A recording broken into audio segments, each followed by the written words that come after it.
my 6. What's up, everybody? Welcome back to the most awesome homesteading channel on the planet that has nothing to do with homesteading. Homesteading off the grid. Here we are back for another tale in October. Will it be terrifying?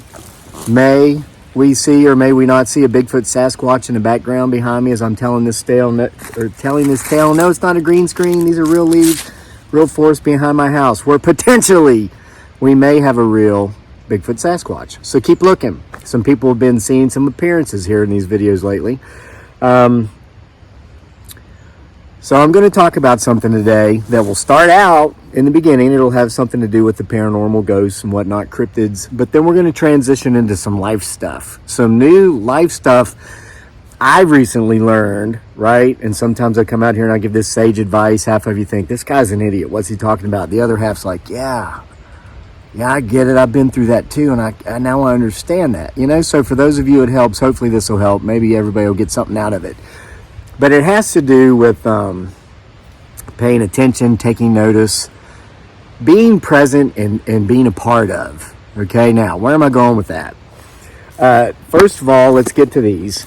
If I were to relate what I'm going to talk about today to any of the stories in the October Nights tales, there's part 1 and part 2, available on Amazon in print and Kindle, or from our Etsy store with an autograph. The links are in the description box below.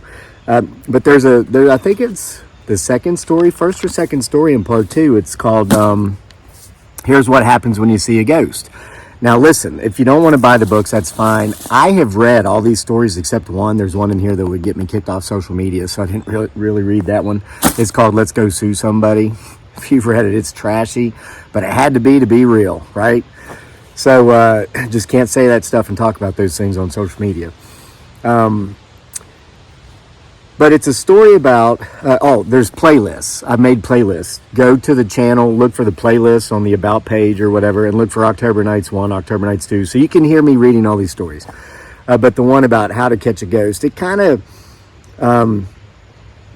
some people, like maybe who don't believe in the paranormal or the cryptids, cryptozoology or stuff, maybe they simply are not observant enough to notice things that others who have had experiences with these things have noticed.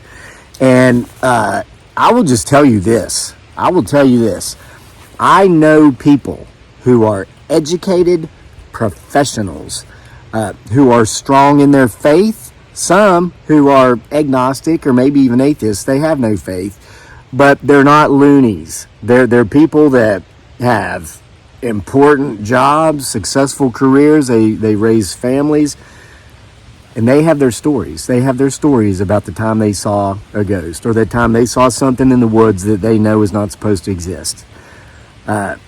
These people are out here telling these stories, which gives further evidence that these things are probably out here. And here's one of the biggest differences is most of these people that have told me these tales, who have admitted they would have never believed these stories if they heard them from anybody else, if they hadn't experienced it. They're the type of people who pay attention. So that's really what I want to talk about today, because this is so important, and I have benefited from this immensely. Well, over the weekend, I'm going to tell you about it over the weekend. Got my vitamin mineral drink here that, I'll name. It's not Kirkland, that's water from Costco. But they ever start sponsoring me, throw the name out there. Not until then, brah. So anyway, I'm a big Bill Murray fan. And throughout the years, as I've done certain types of videos on this channel, I've seen in the comments where it's like, oh my God, this guy's like Bill Murray. I always consider that a huge compliment. I grew up watching him. I like his comedic style. Sometimes I unknowingly imitate him, and that just shows his influence on me. It's not like I'm intentionally trying to be Bill Murray, because there's only one Bill Murray. But I can see that when people would make those comments. And I'll tell you who else I always enjoyed, and he has more to do with today's speech and as far as and Bill Murray too. George Carlin. When I was a little boy, I used to spend maybe once every other month or so, I'd go spend a night with my grandmother. She was everybody's favorite, and she always had one or some of her grandchildren spending the nights with her on weekends. And I loved it when it was my turn. And she was just cool. No, she didn't make the best home cooked biscuits. If you got anything from her house, it probably came out of a microwave, if we had microwaves yet. It's late 70s, early 80s. She was like a towny city grandma. She was real. She was salty, and that's probably where I get a lot of my saltiness. I'm not bitter, not jaded, just a quick reaction to bull crap. You know what I mean? Don't try to sell me. So we used to watch George Carlin, right? Most people know him as a comedian. He's been identified as a counterculturalist, which is a good term for him. Personally, I think the man was a prophet.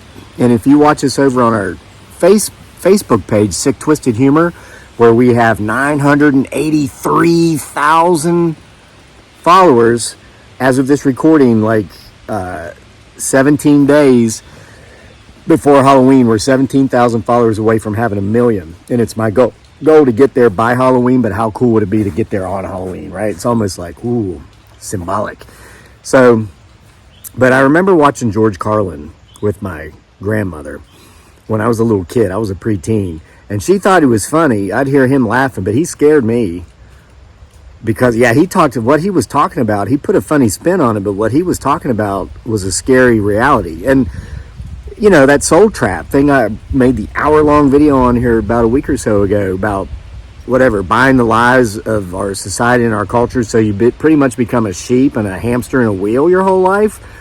And later, when I was in college and I would go back and drink beer with my grandmother, we'd watch George Carlin, and by then I was an young adult, still had a lot of learning to do, a lot of life experiences, but I could see where he was talking truths, and none of it ever made sense to me, the soul trap, so I went a different route. Now here I am, sitting out here with my long hair in my forest, telling stories on social media, free as a bird. It's great, I love it. Glad I took that route. But Bill Murray, and what's he have to do with this? I was watching an interview he did a couple of years ago on YouTube, and they asked him what he was working on in his golden years. He's an older gentleman now, and it had nothing to do with his career. It had to do with his life. He said he was working on just being present. I was like, what's that mean? And he kind of expanded on it, and I was then on the other side of the screen going, yeah, I get what he's saying. I understand what he means. So I've always been observant, and I'm actually hyper observant now, hyper vigilant ever since coming back from the war in Iraq. I was a machine gunner for a convoy security team. I was the guy that had to find every threat before that threat found us, right? And it's one of those things you just don't turn off. It's not that I'm always in panic mode, because I'm not. I'm a very cool, calm cat. But I notice things. If something is going on around, and sometimes it's creepy, and I don't mean to do it, but I know it creeps people out. I got a neighbor, lives down the way from me, and here's an example. Saw him one day a while back. I was like, hey, did you guys catch any fish last weekend? And he's like, how'd you know I was fishing? I was like, well, I saw your car go by with a canoe on top, and you had this sun in there, and it was this such and so time, so I knew you were going fishing. And I had to explain, look, I'm hyper vigilant, and I see everything. Here's another example. A kid comes up to me at practice the other day, and he's telling me why he had to set out most of practice, because he had, and it was true. I mean, kid messed up his fingers. And I'm like, yeah, okay, yeah. And I said, oh, by the way, did you enjoy those Cheetos you had before you came to practice? And he's like, how did you know I hate Cheetos, coach? I said, well, because it's all over your mouth and all over your fingertips. You need to stop biting your nails. That's a terrible habit. Cut them. You're going to get bacteria, and it'll make you sick, because he was a nail biter. Then I had to tell him, no, listen, I'm kind of hyper vigilant. I just need to keep my mouth shut about it. But listen, being present also means being involved. So it doesn't mean just noticing everything that's going on around you. And I've spent years doing that, thinking I was winning. Here's just another area in life where I'm winning, because I notice everything. Like I can be at a tailgate party before a UVA, game. I can tell you who's going into their SUVs to do a line of something that we tell kids to stay away from. That, all of it, because I just see it, and you just can't turn it off. Okay, but that's not necessarily being present. It's being aware, being observant, and in regard to all things paranormal, cryptid, and whatnot. If you're like this, it helps. But let me also tell you where else it helps. If you can make that, and something I've been working on is making that leap, that transition from simply observing and being knowledgeable of what's going on to actually stepping in and taking part in what's going on around me. And I've got 3 little tales for you about that, and they're really magical experiences, and they all happened over this past weekend. And I want you to begin to look at these things in your life as well. Where are you now in regard to being observant? Are you just noticing? Are you present and observing, or are you present and participating? Because that's what I've had. Another issue with those of us who have PTSD, and it doesn't have to come from war. We've got trauma victims out there watching this video, and I won't name all it could be car accidents, it could be physical attacks, it could be so many of everything. You don't have to go to war to get PTSD. So if this applies to you, no matter what your trauma was, it could have been just being raised in a toxic environment where there's always the yelling, the screaming, the arguments, and all this, and then that's a form of trauma, and it can mess with you for life. Okay, so if that's you, and that is me, a lot of times though, we're present and we're observant, we don't necessarily take that extra step and go in there and participate, because we feel like we're kind of on the outside looking in, and we want to observe, and this makes us feel safe. If I know there's a threat over here, I'm prepared for it to either fight or flee. But we have that comfort zone. And also, by not stepping into it though, that also keeps it safe, because oh my gosh, what happens if I go in there and participate and take part? Well, what Bill Murray was talking about was just the importance of doing that, because you're really not a part of the whole if you're just observing. If you're not getting in there and participating, you're not being present, because you got to be doing both. You got to know what's going on, you got to be aware, but you've also got to be a part. You know, you can't be that person always off in the corner if you want to have the full experience of your situation, of your surroundings, of the moment. If you want to truly have the full experience of the moment, you've got to participate. Okay? 3 stories on how I've done that. It's because it's something I've been working on, and I will force myself to just stop, take these little timeouts, and check myself. Am I getting joy out of what's going on right now? Okay? Am I involved? Am I participating, or am I just watching? So last Friday, okay, my family and I, my beautiful bride Dearly, aka Giggly Girl, and our son Daniel, there's a place, and I'm going to give a shout out to this place. Many of you have been there. I've seen it in the comment section. Over in Harrisonburg, Virginia, over on the other side of the mountains from us. They call it the Valley. It's the Shenandoah Valley. Right outside of Harrisonburg, there's a place called Back Home on the Farm. And it's this huge property, farm type property, and it's like a fall event. You can go there, you got to pay to get in. And then once you get in though, you get to do everything for free. They have hay rides, they have a huge pumpkin patch. They'll take you up there on a tractor in groups, and you can walk through the patch and pick your own pumpkins. One of these kinds of places. Giant corn maze with multiple levels to it. Little fun games like backyard barn games, playground games, and they sell baked goods. They sell pumpkins. It's just a wonderful place. My family and I have gone there every fall since we moved here in 2016. We found it accidentally. We were out joyriding in the fall looking at the leaves and found it, and we've just gone back every year ever since. So we were over there last Friday, and it was such a beautiful thing. And I wasn't going to tell this part of the story, but I will. You know, our son Daniel, he's 13 now. He's going to be 14 soon. Middle school, big bad quarterback for his big bad tackle football team. Got a story coming up about that here in a minute. A couple stories. So he's all grown up now. You know how they are when they're 13, all grown up. Well, we got back home on the farm, and it's like he was just brought back to childhood. He saw all those games you always play. They have like a duck race where you take these rubber ducks and you put them at a water pump and you pump, kind of like carnival type games, and it's all free once you pay like the $8 or $9 entrance. Man, he just starts running around, doing all the stuff, and it was such a beautiful moment, because it's like my wife and I, we had our little boy back again. He wasn't towering over us, which he does now. He's a big guy. So that was wonderful. So the last thing we were doing, we were at this place. They had like a plywood wall painted up with all these holes in it. They had footballs and baseballs that you could throw through the holes and get X amount of points. More points for the smaller hole, less points for the big hole. Then down on one end they had basketball hoops, and you do the same thing, you shoot the basketball. Well, like while we were there, while we were going in, this sorority, a whole sorority, these beautiful young ladies from James Madison University, JMU, comes in. There was like 20 some of them, and it was like real life Instagram. It was great. So I mean, it was really something. And aren't these leaves beautiful? Look at that. Wow, yeah, I love this time of year. These leaves are beautiful. Again, I've been going around all day just taking little 10-second video clips of beautiful scenes from all over our property to use them as backdrops for reels on Facebook. If you want to see how beautiful this place is from all angles, go to our Facebook page, Sick Twisted Humor, and just look through the reels.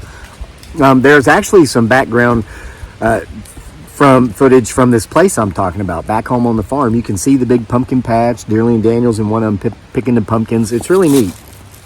It's a really fun page, Sick Twisted Humor. Go join it. So anyway, we're at this place throwing the balls, and me and Daniel are down on the end. He was throwing football, and we were doing basketball, but these girls, about half of them were up there, they were throwing the baseball. They'd come up there while we were there, and I was like trying to focus on the basketball hoop, trying to make some baskets. And so they were there for just a minute or two. They were trying to throw the baseball in the holes. Nobody made it, so they left, except this one girl. So she kept throwing the ball at the hole. All the other girls went all the way down to where like the shops were, the main shops of this place. But this girl stayed there, and she kept throwing those balls at that hole. And she was missing. I was seeing it, you know, she's right there. She was the only one left. I'd look over, and she was missing by this much. But she kept throwing, and then she was missing by this much. And she kept throwing, and then she was missing by this much. This girl literally was there for like 5 minutes, and her friends were down there screaming at her to hurry up because they wanted to go do whatever. That girl did not stop until she finally made a ball in the hole. Okay, and so this is going on. Daniel's over here shooting basketball. His mom's watching, taking pictures. And I'm watching all that too, but I'm noticing this. My hypervigilance is kicked in. I'm watching everything around me. But then I chose to be present after I had a thought. Because first I had the thought. The thought was, that girl, I don't know what she's majoring in. I have no clue what her plans are for the future. But whatever she does, she's going to be successful. Because she doesn't give up. She doesn't stop until she's achieved her goal. She finishes what she starts. And she's the 3%. She's among the 3% of the population that is going to outdo the other 97%. No matter, I don't care what those girls down there do. I don't care if they've got better grades than her, higher GPA. If they're on scholarship and she's not, she will succeed. Okay, so that was my observation. How did I take that a step farther? I wanted to participate. Because you're only present if you're observant, you're aware, and you also participate. And that's what Bill Murray was talking about. So that girl made that ball, and she goes, yes. So then she's walking off. She starts to walk off towards her friends. So I say, hey. So she turns around. She's looking at me like, what's this guy want?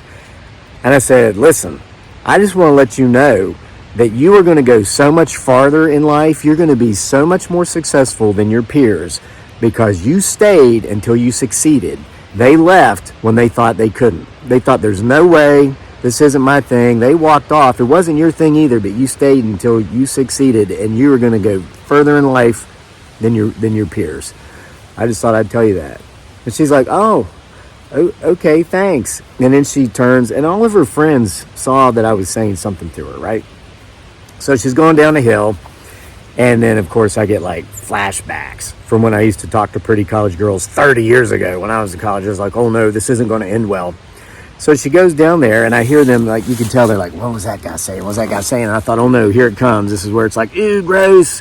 Like some creeper that's, like, my dad's age was talking to me. But no, she didn't. One of them said, what did that guy say? I heard her say, loudly and proudly, she says, he says, I'm going to be rich, you bunch of quitters. And they all start laughing, and they go into the thing to the next thing. Or, I'm going to be richer than you bunch of quitters, or something to that effect. So I thought, well, she took that well clearly. Now, did I need to say that? No. Just because I had that thought, Did I need to tell that girl that? No. Was there anything wrong with it? Was it inappropriate? Absolutely not. And my wife was right there beside me. Okay. It helped me because it allowed me to be more present, because I was now also involved in what was going on around me. And a little part of me would like to think that it might help that girl. I mentioned at the beginning of the video being a little salty like my grandmother. Quick reaction to bullshit. Don't sell me. You can't BS a BSer. Yeah, I guess I cussed again. I rarely do that on this. I think that's the third time I've cussed them, but hey, whatever. Isn't this beautiful? I guess that's my new thing. If I get caught talking about girls or cussing, I need to notice the beauty all around me. All right, so story number 2. I'm going to tell you a story about a kid that's not my kid. He's on our football team. I've known this kid for a few years, never well. We've gotten to know him here a lot better in the last few months because he's on our football team. So this kid, he's like all kids. We got 26 guys on our team, and again, I'm amazed that nobody quit. I've never coached on a team with 26 players on day one who by mid-season still has all those players. Usually by the time the first game starts, you've lost 2 or 3. Now, did we have 2 or 3 that wanted to quit? Yeah, we probably had 5 or 6. Because there's always the 2 or 3 you know about, and then there's the 2 or 3 that are thinking about it that you don't know about, right? Myself, the other coaches, and some of the parents who go to the practices supported these kids when they wanted to quit and pretty much talked them out of it. It was great. So they're all amazing kids. 26 kids started, 26 are still playing. This kid that I'm going to talk about is one of those kids. So he had never played football before. On the playground at school, at lunchtime, all that. But he'd never been with an organized team. This is tackle. Okay, my son Daniel has played flag for 7 years. This is his first year playing tackle. It's a big difference. Big difference. So this kid comes on a team, and he's a little rough around the edges. He was somewhat insulting to some of the kids. I don't think it was intentional. I think he was just trying to jump in there and have some friendly banter going on with them, the way that they were with themselves. But here's the deal. Those guys were tighter knit because they had played together before for years and they've been friends forever. This guy is kind of an outsider, so he's coming in and he's being a little bit brash. And the other kids didn't really take well to it. Now, of course, I would never use this kid's name or any of the other kids' names. So I'm going to come up with an artificial name. Let's call him Tom. That's a very common name, and that's as far away from this kid's name as you could get. So we're going to say Tom. Beginning of the season, we're saying, okay, you guys go over here. We're going to work on these drills. You guys go over here. And the kids, it's almost like gym class. They're picking each other. We don't care. And we didn't know who was playing on what side of the ball yet, what position. They're like, oh, well, when we put Tom somewhere with the group, you could hear those other kids mum, oh, God, we got Tom. Oh, no. Or when the groups are forming and they're looking at don't get Tom. Don't pick Tom. Nobody wanted Tom on the team. And I'm like, So I watch. And I'm seeing him be kind of brash, maybe saying some things. The other kids just weren't picking it up as banter. So I went over to him and I said, hey, Tom, I think you'll find that when you compliment them on how well they did at something, instead of telling them how much they sucked at it, you'll probably get a better reaction to it. He's like, huh? I just don't think you'd ever been told that. I said, look, man, I know you're not trying to put them down or nothing, but, just try a little bit different. So he started complimenting, going around. But here's what else he did. He took direction well.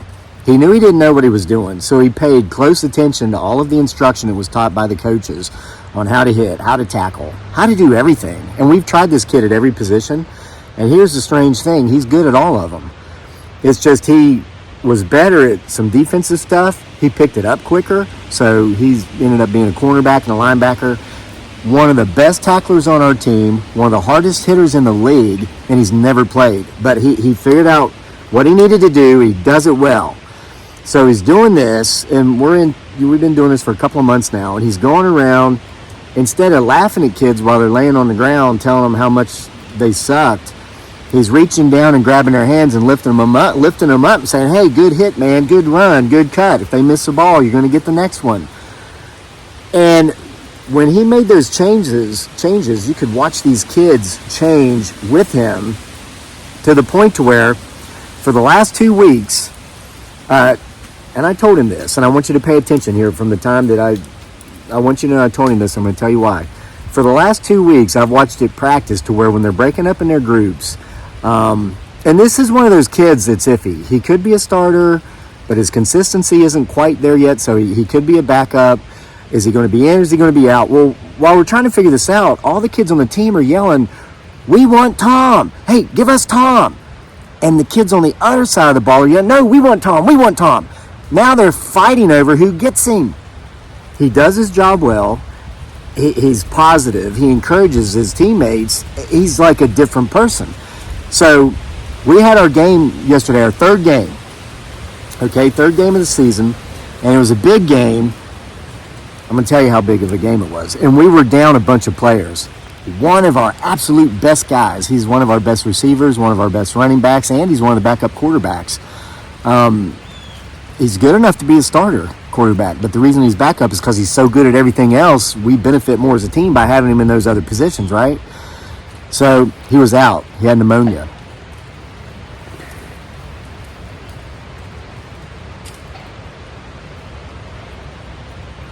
Those are clearly some pretty distinctive tree knocks. You make sure you're getting my 6. Watch behind me, okay? Timestamp anything you see, okay? So anyway, we're down one of our best kids because of pneumonia. We had 3 or 4 kids injured on the sidelines that were not going to be able to come into the game. A couple of them didn't even suit up, but they came to support their team because we're a team. So this is the situation we had going on, right? Well, so this guy, he's got to go in the game. He's got to start. He's got to be in the whole game. He's never done this. We were 2-0 going into this game. We were playing the only other undefeated team of the year who was 2-0 going into this game. That other team went undefeated last year and won the league championship. And they have almost all their returning players. So we go into this game. Oh, they had a 42-man roster. There were 42 kids on their team. Due to injuries, absences, illnesses, we had 18. So they were literally more than twice our size. They were 2.5 times as far as number and depth goes, and as far as physical size go, they were bigger than us. Now, we had the biggest kid on the team, or on the field. Well, I almost said his name, don't want to, but you're going to know his name anyway, because I'm going to give you, this kid's mother recorded the game and put it on YouTube. So if I can remember, I'm going to put her links from her YouTube channel into the description box of this one, so you guys can go see this game if you want. It's 2 separate videos. She's got the first half and the second half, okay? My son Daniel's number 12. Not going to tell you who the rest of the kids are, okay? So anyway, we knew this kid needed to step up. I knew he could do it. The other coaches knew he could do it. And I'm standing there before the game, and I'm making sure I'm present. I'm there. I'm taking in this beautiful October afternoon. There was a gentle breeze. The leaves were all these colors. All these people were around. It's football. My wife was there. My kid was there. Of course, he's playing. It was like, this is perfect. The world could not be more perfect right now. And I looked over and I saw this kid I'm describing. And I'm like, wait a minute. Make this moment more perfect. How? By going and telling that kid all this stuff I've just told you in this video, because it does 2 things. Talking about being present. Well, you've got to actually participate in the moment to be present. You can't just stand there and observe. So by going over and telling him these things that I've just told you and letting him know you've gone from somebody nobody wanted to play with to being the kid that everybody wants first on their team, there's nobody more perfectly positioned for this role than you right here today. And plus you can do the job, right? So I told him that. And he thanked me. He very humbly thanked me. I kind of got the feeling he appreciated hearing what I was saying to him. But when he got on that field, he proved that he appreciated what I'd said to him. He had the game-winning play. Listen, I mean, not to give you a spoiler, we won. Okay, so we're now 3-0. That team is 2-1. We won by 2 points, 8-6. All points were scored in the first quarter.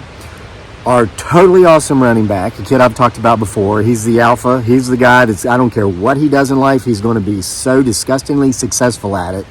He might create an entire industry. You know how like social media, my job, I work in social media. This industry wasn't here in 25 years or 25 years ago. 25 years from now, there might be another industry we couldn't imagine because this kid. I mean, he's just an achiever, okay? He went 70 yards for a touchdown. And every single defender on that team we were playing at some point made contact with him. He broke every tackle. He went through the middle of the field, and like 8 of their guys just went, whoop. And I thought, oh man, he's on the bottom of the pile. I hope they get off of him.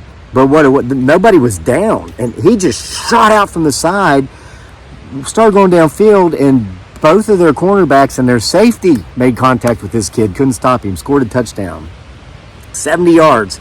And then on the next play, we went for a 2-point conversion, and Daniel, my son, held that ball until the last possible minute. He had 4 guys bigger than him coming in just to crush him, and he was running to the sideline, just before he went out, released that ball, and hit our receiver right in the front corner of the end zone. So we got the 2-point conversion. Remember, if you kick a field goal, you get 1, but if you go for a pass or a run-in, you can get 2.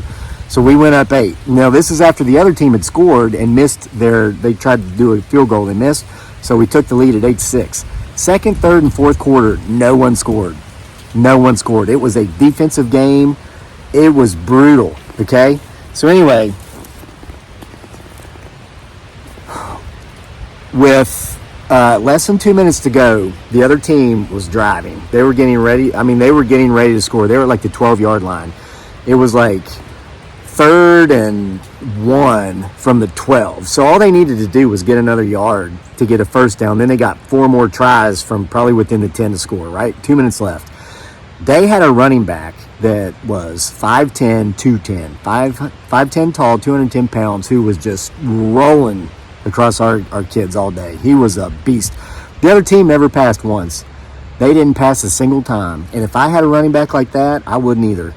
So anyway, one of the coaches calls Tom, kid we're calling Tom, to the sideline. He says, hey, every time he hands the ball off to that big guy, the big guy was coming in front of the quarterback. He said he's coming in front of the quarterback behind the line, and our defensive line was crushing their O-line.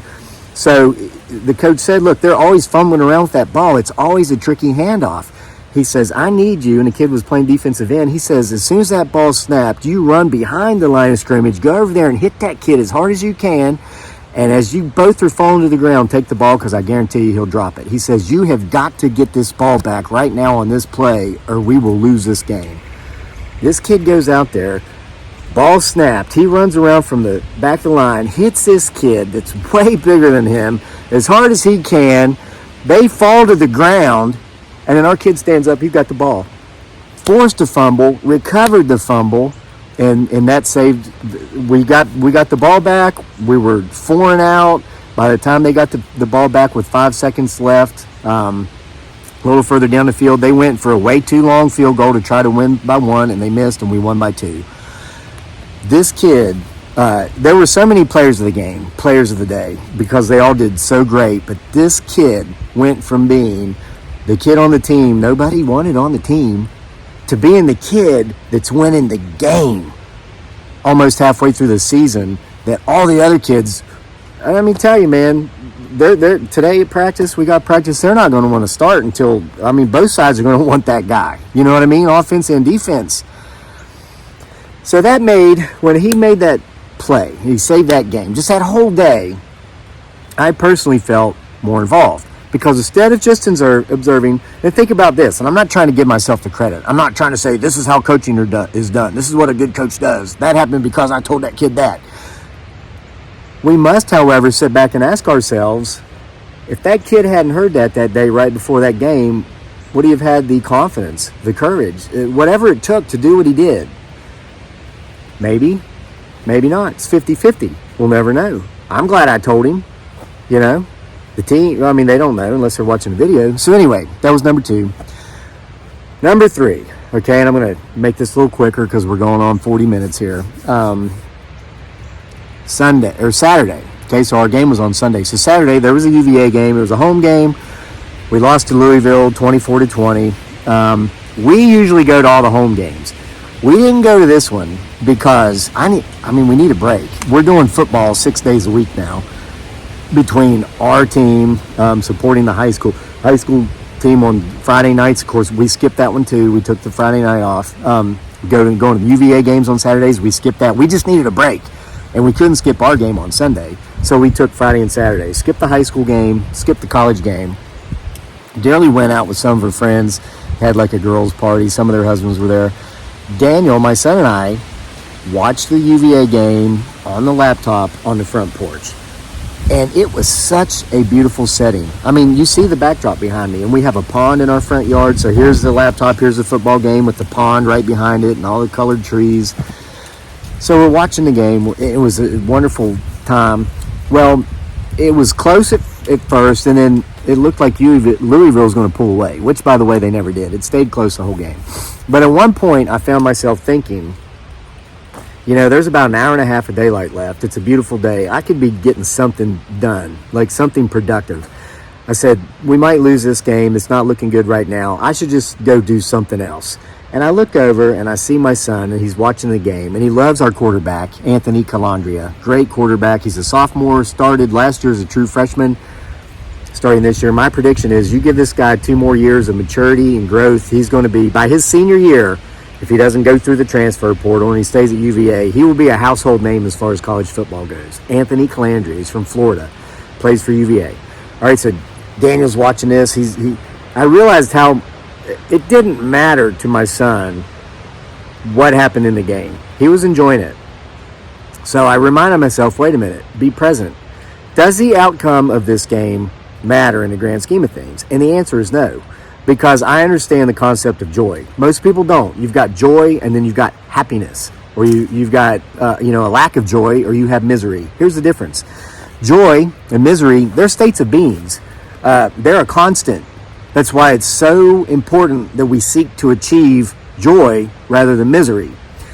Being happy or being sad, these are, or being upset, these are not constant states. These are emotions that are based upon the outcome of an event. If my team wins, I'm happy. If my team loses, I'm sad. However, if you're miserable, your team can win. Everything can go right. Your wife or your husband could go out there and win the lottery on a scratch-off ticket, and all you're going to be focused on is how much you got to pay in taxes. You're always going to see the negative side. So that's why you don't want to be miserable, because even if your team wins, you're still not happy. Why? Because you're miserable. But likewise, if you live in a state of joy, for the most part, and you understand what it is, and you know how to see it, and you seek it out, your team can lose. You might not be happy about the outcome of the game, but you can still be sitting in a space of joy. So that's what I realized in that moment. And I said to myself, no, don't go find something else to do. This is the most important thing you can be doing in your life right now. You're sitting on your front porch with the most important person in your world on the most beautiful day of the year, the middle of October. The leaves had peaked. The weather was perfect. It was low 70s, yet we had shade. So it was like a temperature and climate controlled room, but we were outside breathing the fresh air, smelling these leaves. In that instant, I didn't give a damn who won that game. And I sure as heck was not going to get up and go do anything else, because I was going to enjoy those next 2 hours sitting there with my son, being completely present. Because I was also not just observing, but because I was involved. So then I let that part of the way of thinking take over. So while the game's going on, I'm like, so buddy, tell me why it is you like Anthony Calandria. What is it exactly about him that makes you really like him? What does he do that you're doing? Or what do you think maybe you could emulate to make you a better quarterback? That's how the next 2 hours went. And when we lost by 4 points, it was a gut wrencher, but it wasn't a heartbreaker. Because as someone who lives in a state of joy, my grand scheme emotions are not dependent upon the outcome of anything. My team can lose. Had we lost the game yesterday, my son's team, a team I coach, I wouldn't have been happy. But I still would have been in a state of joy. That was a loud tree knock. All right. And a shout out to the team we played. What I'll tell you is this: those were the most courteous, respectful young men we've played against all year. They would help our guys up. I mean, they'd smash into our guys, tackle them or block them. They'd help them up. Their beast of a running back, who was like a man-child, after he would like run over our players, he would compliment them and he'd give them advice. He'd say, hey man, you got to hit me lower. You're not going to take me down like that. And some of these kids he was telling us to, they'd hit him lower next time and tackle him, and he'd high-five him. He'd say, great tackle. And he was on the other team. Great group of young people who are being raised by actively involved present parents, and they obviously have a good group of coaches who are letting them know only respect will be tolerated on this field. After the game, they invited us to get with them in their circle and pray. Their coach led a prayer. The kids that wanted to pray, they bowed their heads and prayed. The kids that didn't, they sat there respectfully and quietly, didn't bitch and complain about it and say their civil rights were violated. They let the moment happen. Then everybody got up and they went, to their separate benches. It was just a wonderful experience. So this is the answer to the original question. Listen, it's not about seeing ghosts and Bigfoot, Sasquatches, and all these other things. This is about just seeing what's going on all around us. Most people never notice because they're just not paying attention. Number two, most of those who do notice aren't really present because they're not getting involved. They're not participating. Yeah, you're there. But are you really... You're on the outside looking in. Go ahead and take that step and get involved. Even if it is just saying something complimentary or kind to somebody, maybe giving them a little boost, that's enough. You'd be amazed how much it'll boost you. All right. Thanks again for being here at the most awesomest homesteading channel on the planet. Looking forward to see you for more later in the month of October. Again, if you want some scary stories, creepy stories, October Nights 1 and 2, a dozen other novels I've written on Amazon. The name's Kevin Lake. If you forgot the last name, and let me try to remember to put the links for our game down there. You can go in there. Remember, my kid's number 12. Not going to tell you who the rest of the kids are. They're a great group. See y'all for more next time.